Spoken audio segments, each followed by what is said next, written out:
তো বন্ধুগণ, এত এত কথার কাদা ছোড়াছড়ির পরে আমরা বুঝতে পেরেছি আমাদের সবার মূল চাহিদার মধ্যে একটি হচ্ছে বেকার সমস্যা। চারদিকে চাকরির জন্য শুধু হাহাকার।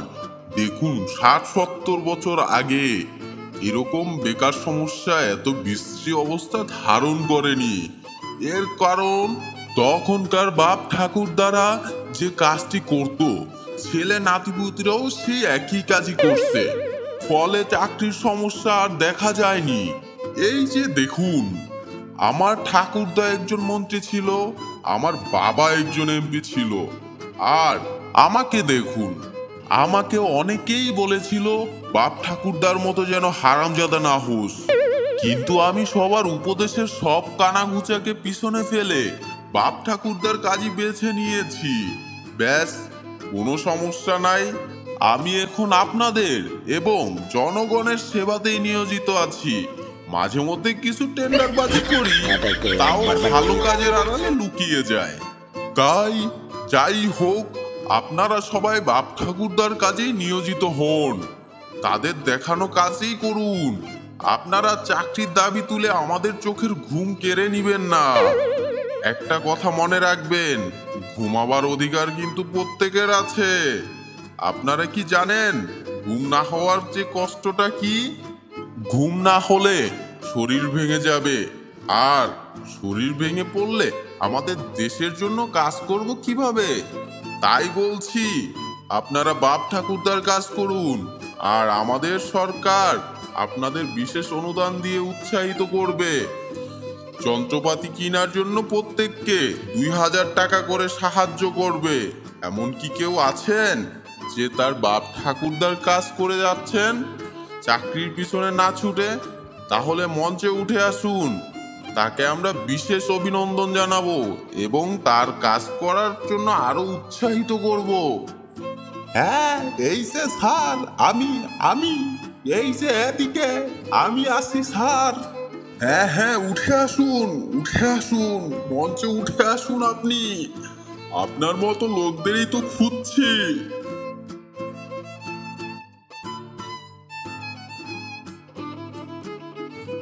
তো মহাশয়, আপনার নাম কি?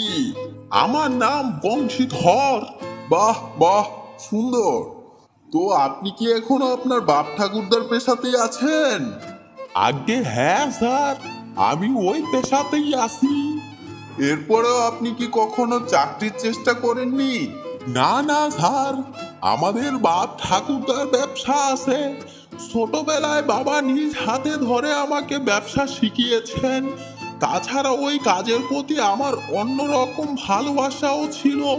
বুঝে নেই তো নিজেদের কাজ বলে কথা, তাই আর কখনো চাকরির চেষ্টা করা হয়নি। আমি কখনো ভাবিনি চাকরির কথা। বাহ বাহ, খুব ভালো কথা তো। তো মহাশয়, আপনার ব্যবসায় লাভ লস কিরকম হয়? ব্যবসায় তো কিছু উপর নিচ আছেই, তবে বলতে পারেন ভালোই চলছে। লাভ বলতে যা উপার্জন করি তা দিয়ে আমার পরিবার নিয়ে ভালোভাবে কেটে যায়। আর লস বলতে কাজ না করলেই লোকসান, তখন উপার্জিত টাকা ভেঙে চলতে হয় আর কি জনাব। বাহ, চমৎকার চমৎকার। আচ্ছা, আপনি যখন এই ব্যবসা শুরু করেছিলেন তখন আপনার মূলধন কত ছিল, আর কি কি নিয়ে ব্যবসা শুরু করেছিলেন? মূলধন তা ধরেন মেরে কেটে 10 টাকা দিয়ে শুরু করেছিলাম, এরকমই হবে হয়তো। হ্যাঁ, বলেন কি, মাত্র 10 টাকা দিয়ে ব্যবসা শুরু করেছিলেন? আগে হ্যাঁ স্যার, এরকমই। তো কখনো কি কোনো ধার বাকি করা হয়েছিল ব্যবসায়ে?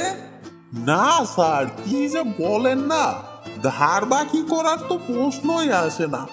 সব নগদে, কাউকে কোনোদিন ধার দেইও নি, আর কারো থেকে কোনোদিন ধার নিতেও হয়নি। বাহ বাহ, অতুলনীয়, অসাধারণ। ধার বাকি নেই দিব্যি ব্যবসা করে যাচ্ছেন আপনি। আপনি তো মহাশয় একটা জিনিয়াস। তো মহাশয়, আপনি তো একটা ট্রেনিং সেন্টার খুলতে পারেন। স্যার, আপনি তো আমার মনের কথাই বলছেন দেখি। ট্রেনিং সেন্টার খোলার ইচ্ছা আমার সেই ছোটবেলা থেকে। আমি তো সেই ছোটবেলা 10 বছর বয়স থেকে কাজ শুরু করেছি। জানেন, আমি আমার বাবার কাছ থেকেই কাজ শিখার পর থেকে কাজ শুরু করেছি। এখন আমার বয়স 9-10 পরে 40 হবে।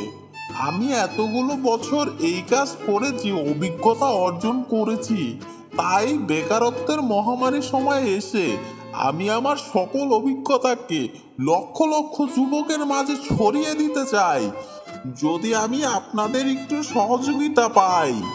নিশ্চয় নিশ্চয়, খুব ভালো পরিকল্পনা আপনার মহাশয়। আপনি আজ থেকেই শুরু করে দিন। আপনার মতো বিজ্ঞ লোকেরা যদি এভাবে এগিয়ে এসে জীবিকার পথ দেখায়, তাহলে দেশের বেকারত্ব সমস্যা খুব দ্রুতই লাঘব হয়ে যাবে। দেশে বেকার বলতে আর কিচ্ছুই থাকবে না। আপনি এভাবে কাজ করে যান, এগিয়ে যান, আপনি এগিয়ে যান। সরকার আপনার পক্ষেই আছে। আপনি অনুদান পাবেন, খুব দ্রুতই আমি ব্যবস্থা করে দিব। অনেক ধন্যবাদ স্যার আপনাকে। আপনি আশীর্বাদ করুন আমি যেন সফল হই এবং অন্যদেরকেও সফল করে তুলতে পারি। অবশ্যই মহাশয়, আপনি খুব ভালো মানুষ। আমি মন খুলে আশীর্বাদ করছি। মানে স্যার, একটা কথা বলবো? হ্যাঁ হ্যাঁ, নিশ্চয় বলুন। মানে স্যার, বলছি যে আমি অনুদানের টাকাটা কবে নাগাদ পাবো? কেন বলুন তো? মানে হলো স্যার, অনেক কাঁচি কিনতে হবে তো। কাঁচি? কাঁচি দিয়ে আবার কি করবেন? বুঝেন না কেন? কাঁচি না হলে পকেট কাটবো কি করে? হ্যাঁ, আপনি পকেট মারেন? এই আমার মানি ব্যাগ! এই মিস্টার মহাশয়, এই মিস্টার, আমার মানি ব্যাগ কই আপনি মিস্টার? স্যার, ওই শালায় আপনার মানি ব্যাগ লইয়া সটকাইয়া পড়ছে।